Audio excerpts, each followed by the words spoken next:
Bíblia, para poder acompanhar a leitura e a explicação, levanta sua mão. Carinho da igreja, para você ter a Bíblia aberta e assim acompanhar a explicação da palavra. Nosso time já está a postos. Atos capítulo 22, a partir do verso 22. E você vai ficar com a sua Bíblia aberta aí, tá? A gente vai fazer menção a uns versículos ao longo da mensagem.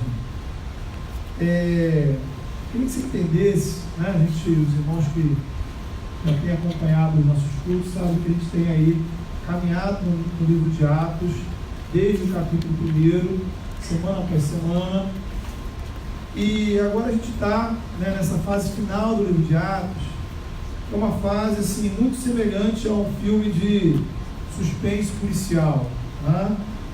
Temos aqui um processo jurídico, um processo policial, onde Paulo era o réu, Paulo era o prisioneiro. De um lado haviam judeus que olhavam para Paulo como um traidor da nação e queriam a morte dele. Do outro lado haviam políticos romanos que mantêm Paulo preso, sabendo que ele é inocente, mas não querem desagradar os judeus. Sabe aqueles filmes que todo mundo quer matar o ator principal, né, mas nunca consegue? É mais ou menos o que está acontecendo aqui. Os líderes judeus fazem de tudo para tentar pôr as mãos em Paulo, matá-lo, fazem conspirações, usam de mentiras, emboscadas, ciladas, fazem pressão nas autoridades. E como num filme, de fato, você fica pensando, bem, agora dessa ele não escapa, né? Mas o Senhor vai dando livramento. No filme, o diretor do filme não quer que o ator morra, né? Nessa história, o diretor é o Senhor, e ele tem um propósito na vida de Paulo. É interessante a gente perceber que Paulo tinha uma paixão no coração, e o desejo dele era ir a Roma pregar o Evangelho. E ele esperava o final dessa viagem. Pode passar aí, né? Você entendeu um pouquinho? Estamos aqui no final da terceira viagem missionária de Paulo. Então Paulo, ele partiu ali de Antioquia, fica na região da Síria e vai rumo à Europa. Ali de Tarso até Troade, é a região que hoje abarca a Turquia. Depois, do outro lado, partindo ali de Neápolis, né, até Mitilene, é a região que hoje está na Grécia, considerada Europa. Então, do lado de cá, Ásia, do lado de lá, Europa. De modo que Paulo sai de Antioquia e vai passando por todas essas cidades, e agora ele volta, ele está indo para Jerusalém, ele está em Jerusalém. Por que Paulo foi para Jerusalém? Isso a gente vai descobrir no final dessa mensagem. Mas Paulo queria, depois de chegar em Jerusalém, voltar para ir a Roma. Inclusive ele escreve na carta aos romanos, à igreja de Roma, dizendo o seguinte: olha, eu estou indo para Jerusalém, orem por mim, porque depois eu vou voltar para Roma. Só que Paulo vai a Roma, não do jeito que ele imaginava. Paulo vai a Roma preso. Nesse texto vai dizer, Deus vai dizer para ele: olha, você vai a Roma sim, mas não do jeito que você está pensando, porque eu tenho um outro propósito para a sua vida. Então, pode seguir.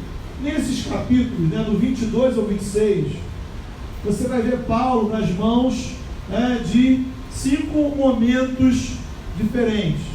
Então, primeiro ele é preso pelo comandante romano Cláudio Lísias.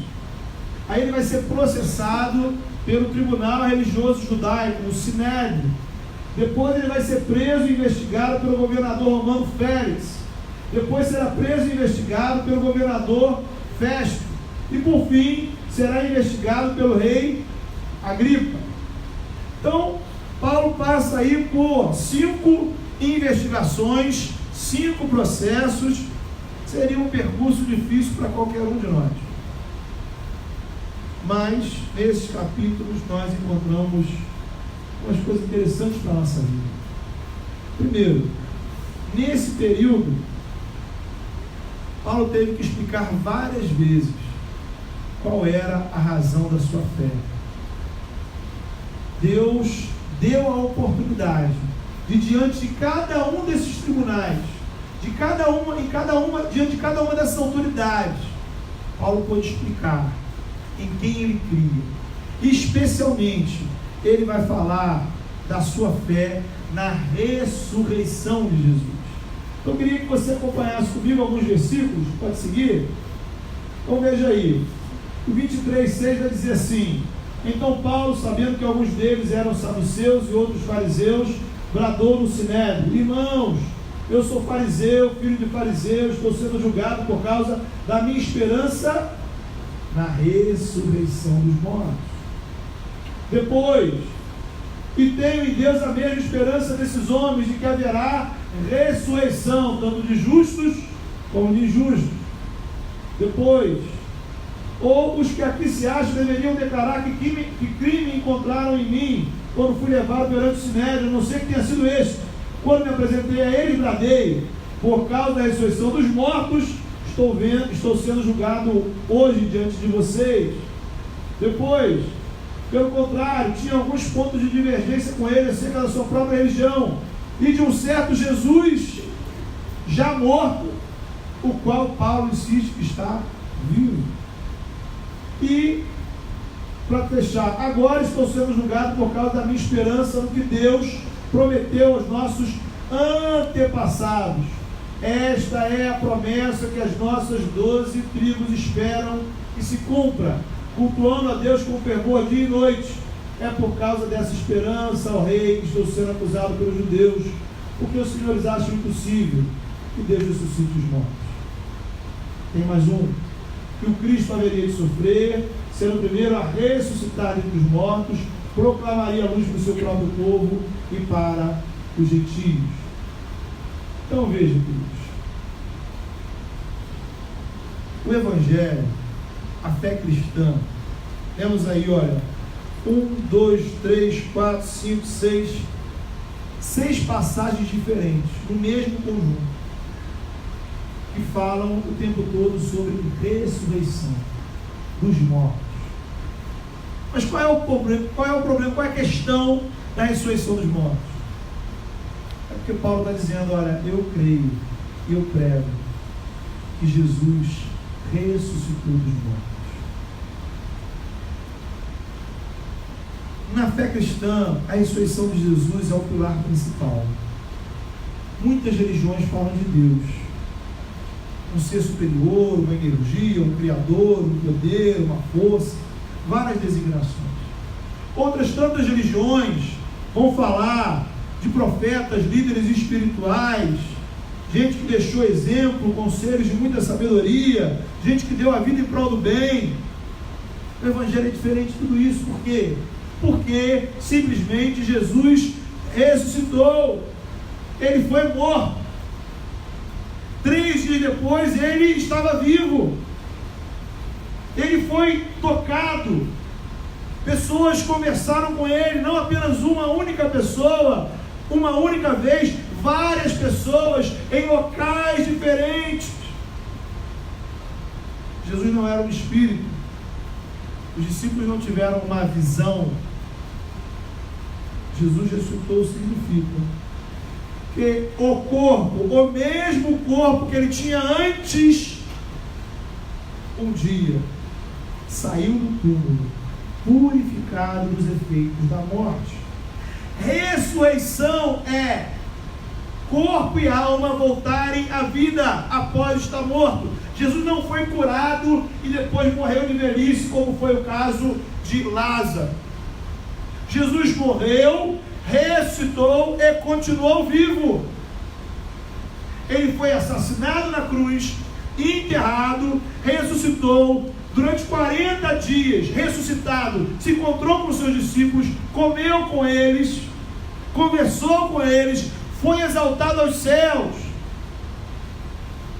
50 dias depois, enviou o Espírito Santo.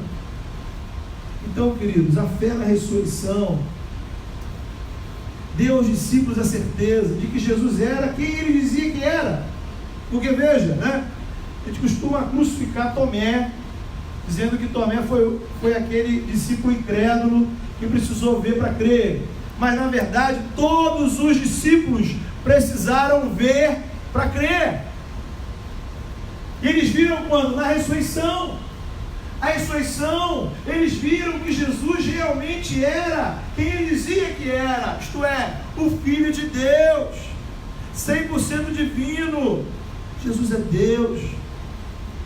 De modo que o Evangelho mostra para você que Deus Todo-Poderoso, Criador do céu e da terra, ele era um ser humano de corpo e alma, andando pelas ruas da Galileia no século I.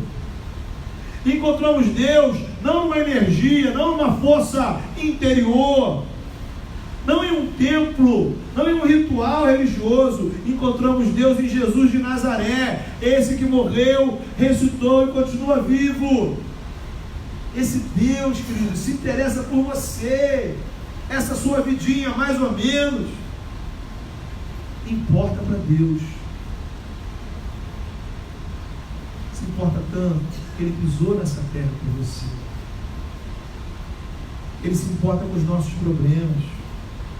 Por isso ele andou na terra curando pessoas, conversando com pessoas.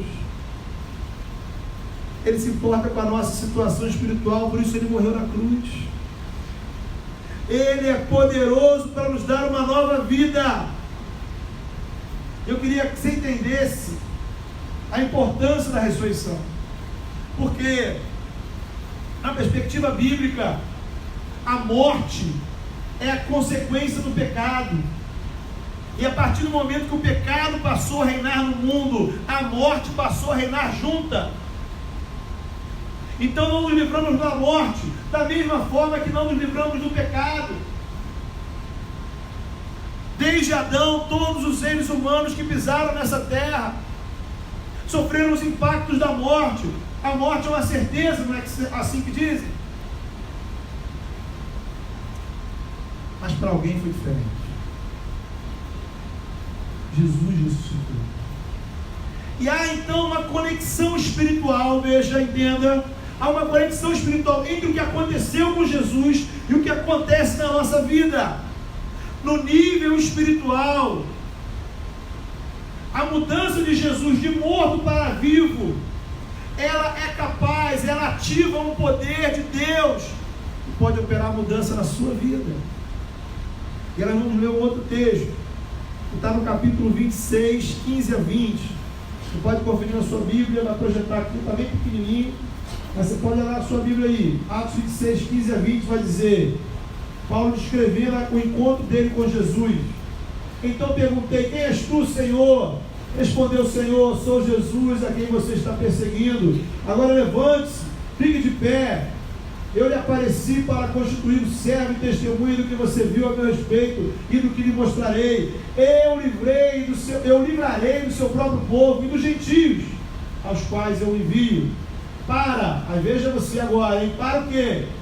Abrir-lhes os olhos e convertê-los de quê?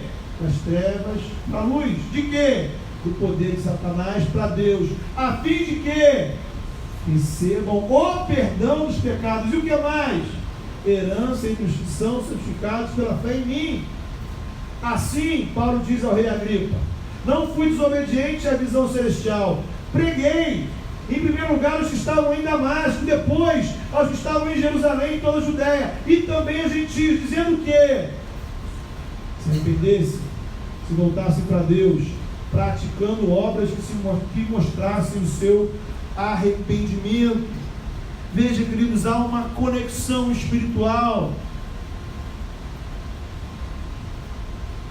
O pecado traz sobre a sua vida cegueira, morte. Cristo venceu a morte, Cristo venceu o pecado. Ao crer que Jesus ressuscitou dos mortos e está vivo, sobre a sua vida vem visão. Você sai da cegueira causada pelo pecado e passa a ver, enxergar a glória de Deus. abrimos os olhos, e a primeira sensação, né, é como, imagine uma casa que durante anos você viveu nela sem luz, tudo apagado, e você abre os olhos e você dá conta que a casa está uma bagunça. Então a conversão, ela tem uma primeira reação. Quando eu me dou conta, olho para a minha vida e vejo, caramba, a minha vida está uma bagunça, está tudo errado, está tudo estranho, está tudo desarrumado. E aí você reconhece que a sua vida precisa de transformação, mas Jesus pode operar a transformação, porque Ele ressuscitou, Ele traz libertação. A minha vida está sob opressão maligna, opressão espiritual, mas Jesus traz libertação, porque na cruz Ele venceu o inimigo. Jesus nos tira da prisão dos pecados e nos leva aos braços do Pai. Dia dos Pais, não há abraço como o abraço do Senhor sobre as nossas vidas. E aí você ganha o direito de fazer parte do povo de Deus. Herança entre os que são santificados, diz o texto. Queridos, Deus não tem admiradores, Deus não tem fã-clube, Deus não tem simpatizantes.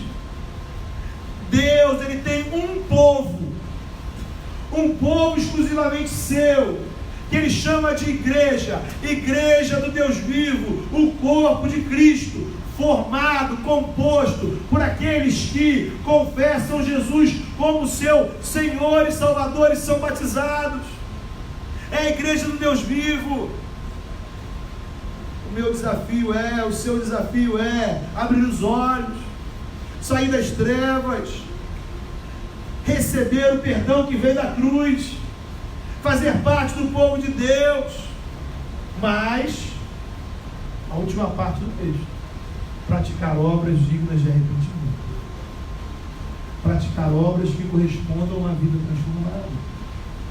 Peça ao Senhor, Deus, em nome de Jesus que está vivo, abra os meus olhos, me faz ver, me faz perceber o real estado da minha vida.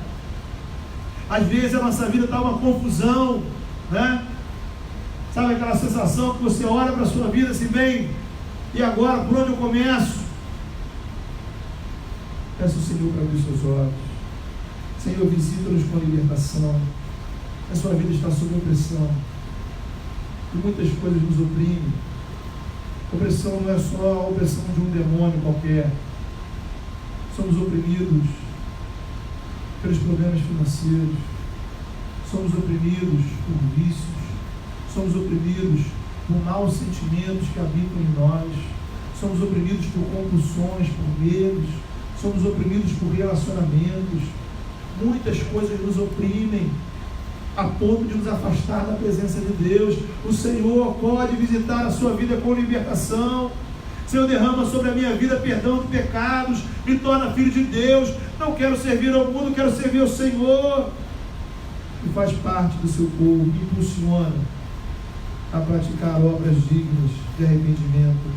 Queria te perguntar isso: será que as obras da sua vida correspondem ao seu status espiritual? Isto é, ser cristão, você foi perdoado, o sangue de Jesus está na sua vida, o Espírito Santo trabalha em você, bênção, você foi renovado pela graça, nem o diabo, nem a morte tem poder sobre a sua vida, agora você é livre. Então, será que o seu comportamento, suas atitudes correspondem a essa mudança de vida? Você anda em novidade de vida, Deus fez uma obra maravilhosa em você, você é diferente. Mas será que o seu comportamento expressa isso? Será que não está na hora de você colocar em prática, tomar decisões sérias, de gente séria diante de Deus, para ter mudanças profundas na sua espiritualidade, no seu comportamento? Será que você não está vivendo um cristianismo medíocre, muito mais ou menos, água com açúcar, segundo o padrão dos outros? Porque sabe como é que é, né? Ser crente, né? Todo mundo faz assim. Nosso padrão é a graça de Deus. Porque não foram os outros que mudaram a minha vida. Foi Jesus que ressuscitou dos mortos. Ele é o meu Senhor. E quando Ele muda a vida, veja você a graça do Senhor. Éramos escravos, Ele nos liberta, Ele nos transforma e Ele nos capacita. Não há nada que Deus peça a você que Ele não te dê condições de fazer. E essas condições provém da presença do Espírito em nós. Jesus mudou a vida de Paulo. E a resposta de Paulo foi uma vida de serviço ao Evangelho. Agora Paulo está preso, julgado nos tribunais, políticos e religiosos. Mas há um tribunal mais importante. Há um tribunal onde não há advogados, não há juízes, procuradores, nem júri. É o tribunal da consciência. Eu queria ver com você 2 versículos. Vamos projetar aí. Atos 23:1 vai dizer assim: Paulo, fixando os olhos no Sinédrio, disse: meus irmãos, tenho cumprido o meu dever para com Deus com toda boa consciência até o dia de hoje. Depois, por isso procuro sempre conservar minha consciência limpa diante de Deus e dos homens. Bem, queridos, o tribunal da consciência é algo muito importante. Paulo estava diante de pessoas que estavam acusando. Eram acusações sérias, falsas, mentirosas, mas sérias, que poderiam fazer ele ser condenado à morte. Mas diante dos seus acusadores, a sua primeira afirmação é: a minha consciência está limpa, eu estou em paz, eu sei que eu sou inocente de tudo isso, porque eu sirvo a Deus. Com interesse de coração, queridos, queria chamar a atenção para esse tribunal. Porque veja, o tribunal da consciência não é apenas você dizer assim: eu estou bem, eu me sinto bem, né? É a errada interpretação que as pessoas fazem no versículo da Bíblia que diz que se eu estou em paz, eu posso fazer, né? Então, estou bem, estou em paz, faço o que eu quiser. Errado. Tampouco é sentir-se bem com a aprovação dos outros. Porque às vezes a gente vive tanto em função dos outros, né? Porque aí as pessoas me elogiam: estou bem, né? Olha aí, está todo mundo me elogiando, está todo mundo me aprovando, está todo mundo me incentivando, eu realmente estou no caminho certo. A minha aprovação ou desaprovação não depende do outro. A questão é a minha consciência diante do Senhor. É diante dele. É fechar os olhos, se colocar diante dele, sentir paz, dizer: Senhor, eu estou servindo ao Senhor conforme as minhas forças. Significa que não estou fazendo mais do que eu posso, mas também não estou fazendo menos. Muitas vezes, ajustamos a nossa relação com Deus para não fazer mais do que podemos. E, em geral, fazemos menos. Servir ao Senhor conforme as nossas forças. Não quer dizer que você vai se achar perfeito, ao contrário. Uma consciência madura e convertida reconhece que os seus pecados foram lavados no sangue de Jesus. Os pecados aconteceram, eles não são a regra da minha vida. Eu já confessei, já pedi perdão, Deus me perdoou, estou tomando medidas para não praticá-los mais. Então, uma consciência convertida, ela olha para trás, e o que ela vê? Ela vê o perdão de Jesus. E ela olha para frente, o que ela vê? Ela vê novas possibilidades de comportamento. O Espírito Santo está me dirigindo, a minha consciência está em paz. Veja o caso de Paulo. Paulo trazia na consciência dele um assassinato. Paulo presenciou e participou do assassinato de Estevão, um homem crente, evangelista, líder da igreja, e Estevão foi morto a pedradas, e Paulo estava ali.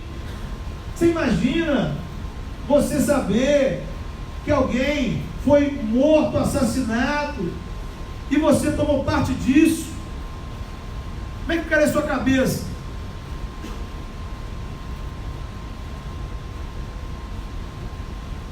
Como é que Paulo pode chegar nesse momento da vida e dizer que a consciência dele está em paz? Com a convicção de que Jesus perdoou todos os seus pecados. Não há condenação para aqueles que estão em Cristo Jesus. Então, exatamente por isso, após 20 anos, servindo com grande dedicação ao Senhor, a igreja dele, nesse momento, Paulo poderia estar se perguntando: poxa, o que eu fiz para merecer isso? Preso, injustamente, não é um pensamento humano? O que eu fiz? Será que Deus está me castigando pelos pecados do passado? Será que é alguma maldição hereditária? Paulo sabe que todos os seus pecados foram perdoados por Cristo Jesus. A consciência dele está tranquila. Se a sua consciência, querido, te acusa, te condena, te atormenta por coisas que você fez ou deixou de fazer, confesse-as ao Senhor e creia na palavra. Hebreus 9,14 vai dizer: muito mais o sangue de Cristo purificará a nossa consciência de obras mortas para servirmos ao Deus vivo. Veja, o sangue de Cristo purifica a minha mente, a minha consciência das obras mortas que eu pratiquei. Para quê? Para eu servir a Deus com uma consciência tranquila, limpa, santa. Uma consciência convertida é auxílio fundamental para você servir ao Senhor, porque ela te ensina a levar a vontade de Deus a sério. Aí eu queria te chamar a atenção, porque tem um negócio muito sério. Uma das piores coisas que podem acontecer com o cristão é quando você não se incomoda mais em levar a vontade de Deus a sério, em ter uma boa consciência diante de Deus. A Bíblia chama isso de consciência cauterizada. Uma consciência cauterizada é uma coisa, é uma desgraça, porque isso acontece dentro de você. Ninguém ao seu redor percebe, a não ser você. A sua roupa continua igual, seu perfume, a sua maquiagem, seu corte de cabelo, as coisas que você faz, você vai para um lugar, vai para outro, mas dentro de você está acontecendo um negócio estranho, porque de repente, curiosamente, você não vem à igreja e não sente falta. Estranhamente, você não ora e não faz diferença. De uma forma meio esquisita, você começa a fazer umas concessões, uns pecados, e aquilo que antes você achava um absurdo, você mesmo criticava, agora você faz. Isso não mexe com você. 1 Timóteo 4,2 chama isso de consciência cauterizada. É gente, isso é um problema, uma doença que só acontece com crente, e tem muito crente doente com essa doença. Pessoas que conhecem a palavra, mas que por diversos motivos está com a sua consciência cristã morta. Queridos, é seríssimo, porque a consciência cristã é aquela voz que vem na sua mente quando chega o domingo e diz assim: é o dia de ir para a igreja. Uma consciência cristã firme convive com outros pensamentos, mas ela não cogita, ela sabe o que tem que fazer. Uma consciência fragilizada é aquela consciência onde os outros pensamentos já falam mais alto. Passado, coisas para fazer. Uma consciência cauterizada é a consciência que chuta o balde, não vem, não faz, e não sente fome, não sente fome. É durante a semana você não ora, passa o dia você não fez uma oração, passou a semana você não tocou na Bíblia, não te fez diferença.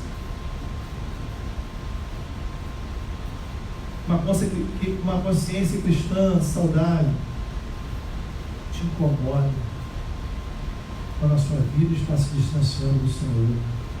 É quando você percebe Opa, isso aqui tem nome, isso aqui é tentação, isso aqui tem nome, isso aqui é o diabo agindo na minha vida. A consciência cauterizada acaba com tudo isso. É como que suas imunidades espirituais fossem eliminadas. Você não se importa mais de buscar Deus, nem se importa de pecar. E aí, meu irmão, a estrada para se afastar do Senhor é larga.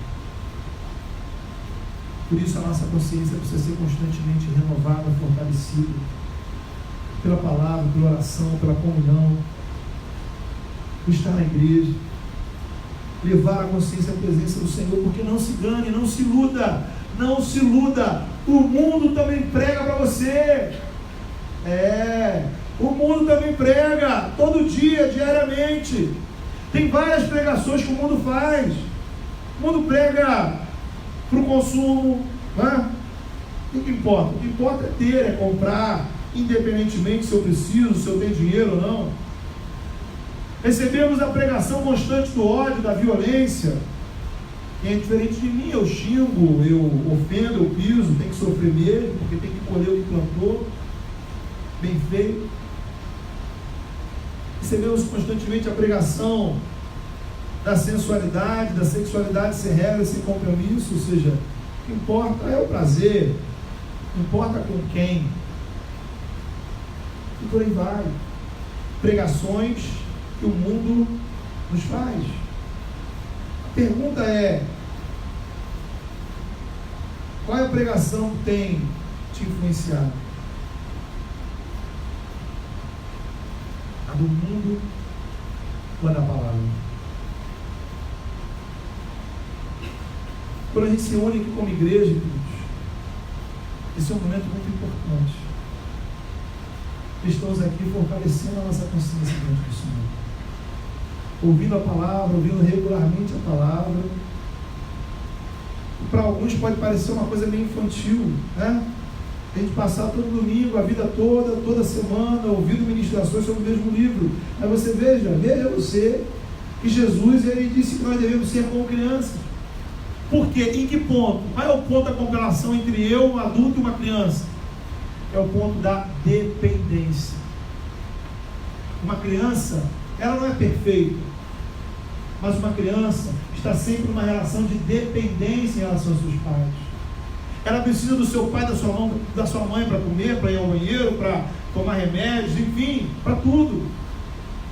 A dependência nos coloca diante do Senhor. A independência foi a proposta da serpente para Eva lá no jardim do Éden.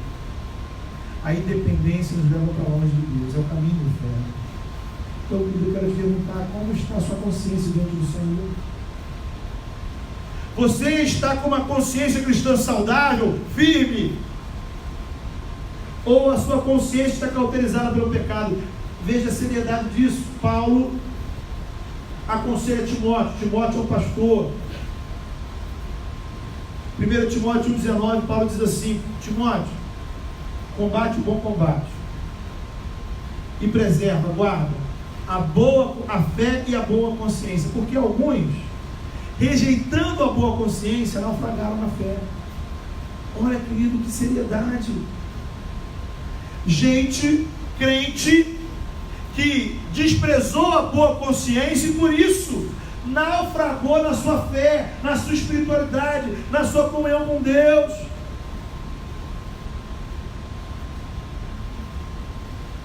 Quantas pessoas, veja que isso faz um paralelo quando Jesus falou assim: olha, nós devemos vigiar e orar, porque a carne é fraca. Isto é, da mesma forma que Paulo a Timóteo, Jesus diz: olha, não basta orar, não basta ter fé, você precisa de uma boa consciência, que Jesus diz: você precisa vigiar. Fazer uma ilustração: a boa consciência é aquela voz com quem você conversa, né? Você é aquele tipo de pessoa que de vez em quando fala com você mesmo? Então, a boa notícia para você nessa noite é que você não é doido, você não é maluco, né? É bom ir ao psiquiatra, só para conferir, né? Mas se você só fala com você mesmo, isso é até um bom sinal, tá? Porque na verdade você tem que valorizar essa voz com quem você conversa, tá? Não tenha vergonha, tenha orgulho dela. Essa voz é a sua sabedoria interior, é a sua maturidade, é o seu discernimento de como aplicar a fé a cada momento da sua vida. O bom senso, veja como isso ajuda a gente. O bom senso me faz entender que por mais forte que seja a minha fé, há momentos que o melhor é eu fugir da aparência do mal. O bom senso me ajuda a aprender com o erro do outro. Eu não preciso errar para aprender. O bom senso faz que por mais que eu tenha convicção sobre alguma coisa, é bom ouvir e conversar com outras pessoas, ter uma segunda opinião, orar junto. O bom senso te ensina a cuidar de si mesmo. Por mais que você seja apaixonado pelo Senhor, se você não cuidar da sua fé, da sua espiritualidade, você pode esfriar e cair. Aquele que pensa está em pé, cuide para que não caia. Cuide do quê? Cuide do quê? Como é que eu cuido para não cair? O bom senso ajuda você a discernir o tempo. Eclesiastes 3, versículo, texto famosíssimo, né? Vai dizer que há tempo para tudo. Ora, a grande questão, né, a pergunta de 1 milhão é: como é que eu sei que hora que é o tempo do quê? Tem tempo de falar e não falar, tem tempo de fazer e não fazer, tem tempo disso, daquilo. Agora, quem é que me diz que hora que é o tempo do quê? Bom senso, boa consciência, sabedoria diante de Deus. O bom senso te ajuda a fugir dos radicalismos, não ser demasiadamente justo. Sem uma boa consciência, sua fé pode naufragar. Então veja, queridos, a fé na ressurreição de Jesus mudou a mente de Paulo, fez ele ter uma boa consciência, e essa boa consciência fez ele desenvolver uma atitude que eu queria descrever com vocês aí, né? Olha, pode seguir aí, próximo texto. Depois de estar ausente por vários anos, vim a Jerusalém para trazer esmolas ao meu povo e apresentar ofertas. Por que cargas d'água Paulo resolveu ir a Jerusalém? Paulo sabia que ia ser preso. Paulo foi motivado pela generosidade. Eu queria terminar hoje falando disso. Os cristãos da cidade de Jerusalém estavam enfrentando uma grande dificuldade financeira. Pessoas ali que estavam passando fome. Paulo estava no campo missionário, pregando o evangelho, mas ele tinha um laço, um carinho, um amor pela igreja de Jerusalém. Era a igreja mãe. Então ele organiza uma campanha de ofertas em prol dos cidadãos daquela cidade, dos crentes daquela cidade. Todos os estudiosos concordam que isso para Paulo era importantíssimo, porque para Paulo era mais do que doar dinheiro, era uma expressão de generosidade espiritual. Então aqui, queridos, há uma teologia da generosidade. Paulo, falando sobre essa campanha, vai descrever lá em 2 Coríntios, dizendo: olha, em primeiro lugar, Deus foi generoso conosco, porque Deus deu o seu Filho. Deus abre um ato de generosidade, Deus abre mão do seu Filho, para que você tivesse salvação. Depois, nós somos resultado da generosidade de outras pessoas, porque pessoas doaram o seu tempo, doaram o seu esforço para falar de Cristo para você. Alguém, uma igreja te acolheu, uma igreja foi o seu suporte para você, para a sua família. E disso Paulo desenvolve o princípio. A generosidade material decorre da generosidade espiritual. Então, queridos, por que a gente na igreja compartilha recursos, né? Contribui com dízimos e ofertas e outras coisas? Porque a igreja é como se fosse a nossa mãe, né? Hoje é o Dia dos Pais, mas a igreja é como se fosse a nossa mãe. ao nosso lar, onde desfrutamos da generosidade espiritual. Uma consciência saudável diante do Senhor responde, pratica a generosidade material, porque tem um coração cheio de generosidade espiritual.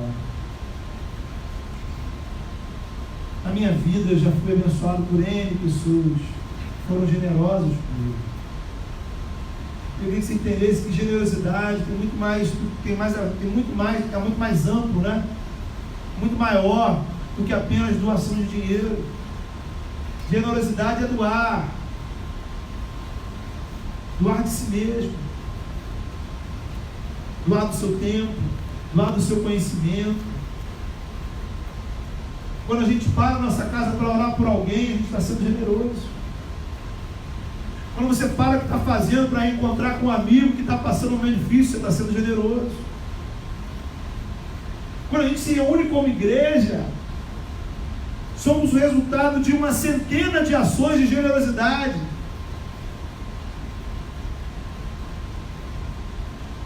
Será que você tem sido uma pessoa movido pela generosidade? Ou será que a sua espiritualidade tem sido uma espiritualidade egoísta, individualista, que não compartilha, que não doa nada de si mesmo, do seu tempo, da sua vida, para abençoar ninguém? Você só é quem você é, primeiro, porque o Senhor foi generoso com você. Sermos cristãos é sermos resultado de generosidade. Isso deve levar o nosso coração a praticar generosidade. Então, queridos, queria terminar entendendo essa relação com você nessa noite. Tudo começa com a nossa fé em Jesus. Quem é Jesus para você? É alguém que existiu, um cara legal, fez o bem, morreu na cruz, ou ele está vivo, hoje, aqui e agora, sentado ao lado do Pai, Rei dos Reis e Senhor dos Senhores. Ele venceu a morte. E quando cremos que Ele está vivo e venceu a morte, lembra, há uma realidade espiritual entre a vitória dele e a minha vida, de modo que qualquer realidade que exista na minha vida pode ser transformada, porque a realidade mais basilar é a realidade espiritual, e na cruz, por Cristo, ela foi vencida, de modo que não há realidade na nossa existência que não possa ser mudada, transformada, alterada. Quando eu creio em Cristo e vem da cruz e vem de Jesus, esse poder que age na nossa vida, ser cristão é experimentar, vivenciar o poder da ressurreição. Por isso a gente anda em novidade de vida, saímos da morte para a vida e vida eterna. Essa fé precisa mover o seu coração. Isso vai te levar, vai mudar a sua mente, vai te dar uma nova mentalidade. Uma mentalidade viva para servir ao Deus vivo, uma boa consciência, uma consciência que se apega ao amor do Senhor e que se desvia do mal, uma consciência que reconhece a sua situação de dependência, que literalmente tem medo do pecado, porque tem medo de desobedecer ao Senhor. Precisamos de cristãos que tenham medo de pecar. E precisamos de cristãos que tenham paixão em obedecer ao Senhor. Consciência transformada. E isso vai te levar a ter uma vida generosa, que tem prazer de servir, que tem prazer de doar, de entender que o que você tem foi dado pelo Senhor, e assim você pode abençoar o reino de Deus, vidas, uma generosidade material que resulta da generosidade do Senhor para conosco. Feche seus olhos, coloque a sua vida diante do Senhor. Deus amado, em nome de Jesus, nós declaramos, ó Pai, nessa noite, que nós cremos que Jesus ressuscitou dos mortos. Nós declaramos, ó Deus, que a morte foi vencida. Nós declaramos a nossa fé, Senhor, de que cremos que o Teu Filho, Senhor, foi entregue por nós na cruz, os nossos pecados foram cravados e lavados.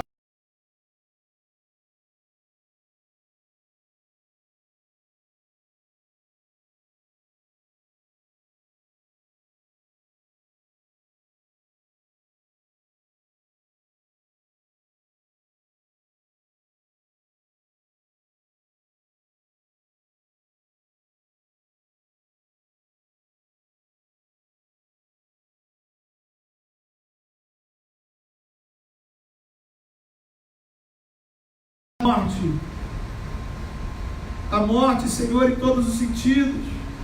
Que hoje seja um dia, Senhor, onde a gente experimente vida que vem do Teu trono, Senhor. Deus, ressuscita, transforma, renova, Senhor, uma consciência, Senhor,